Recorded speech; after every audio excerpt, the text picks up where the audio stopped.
Pakistan's new Umrah policy. Beggars beware, Pakistan, land of the pure, a country rich in culture, history, and tradition.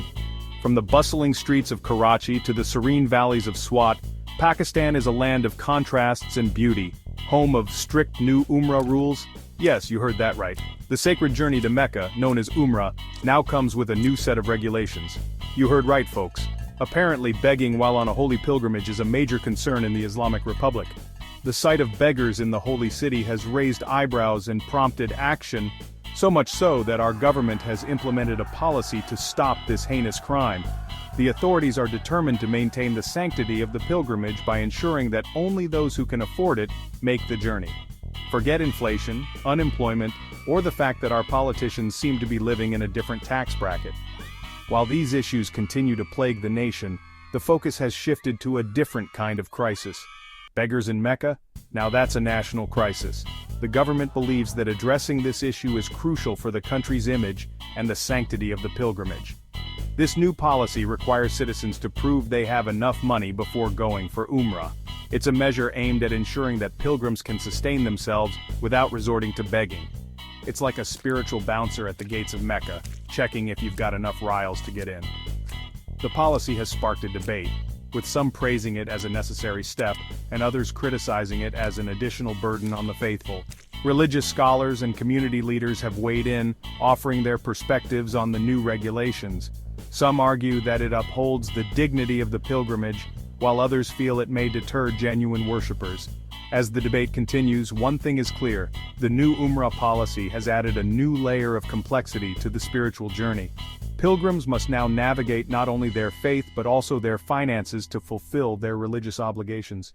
Pakistan, a land of faith and resilience, continues to evolve. The new Umrah policy is just one of the many changes shaping the nation's future. Beggars beware indeed. Poverty? Never heard of her. Here's the kicker. The government seems to think that begging is a choice, a leisurely activity, like cricket or binge-watching Pakistani dramas. They haven't quite grasped the concept that maybe, just maybe, people resort to begging because they're desperate, because they can't afford basic necessities, because the system has failed them. But hey, it's easier to blame the poor, right? Much simpler than, say, addressing the root causes of poverty like corruption or lack of access to education.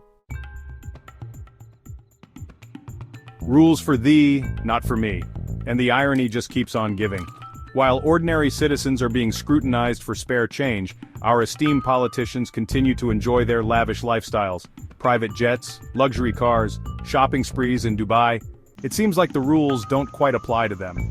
Perhaps we should introduce a new policy-mandatory financial transparency for all politicians.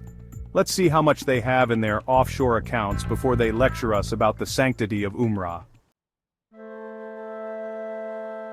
Section 4. Send us your money, but don't you dare come back. Speaking of money, let's not forget our beloved overseas Pakistanis. These individuals, often working in challenging conditions, are the unsung heroes of our economy. Those hard-working souls who send billions in remittances back home, keeping our economy afloat. Their contributions are vital, ensuring that families can afford education, healthcare, and a better quality of life. They're celebrated, praised, and expected to follow a whole different set of rules. While they are abroad, they are our pride, our ambassadors. But the moment they wish to return, things take a different turn. Want to come back to Pakistan and maybe, live here? The reality is far from the warm welcome they might expect. Good luck navigating the bureaucratic maze, the corruption, the lack of basic amenities. The red tape is endless and the inefficiencies are frustrating. Despite their significant contributions, they face numerous challenges when trying to reintegrate into society. From securing jobs to accessing services, the hurdles are many. But hey, as long as you keep sending those dollars, we're good. The irony is stark, and the message is clear. Your money is welcome, but your presence not so much. Section 5. Time for real change. So, what's the solution to this whole mess? How do we navigate through the chaos and find a path that leads to a brighter future for everyone? It's not rocket science, folks. The answers are often simpler than we think, hidden in plain sight, waiting for us to take action. We need to stop treating the symptoms and start addressing the disease. This means looking at the root causes of our problems and tackling them head-on. We need systemic change, not superficial fixes. Band-aid solutions won't cut it anymore. We need to overhaul the very systems that have failed us. We need a government that prioritizes its people over its own pockets. A government that is transparent, accountable, and truly representative of its citizens. A government that invests in education, healthcare, and infrastructure. These are the pillars of a strong and prosperous society. A government that understands that a nation's strength lies in the well-being of all its citizens, not just the elite few. We need policies that uplift everyone, regardless of their background or status. Until then, I guess we'll just have to keep our spare change to ourselves. But imagine a future where we don't have to. Imagine a future where our contributions, no matter how small, are part of a larger movement for real change. In case we decide to run for office someday. Because real change starts with us, with our voices, our actions, and our unwavering commitment to a better tomorrow.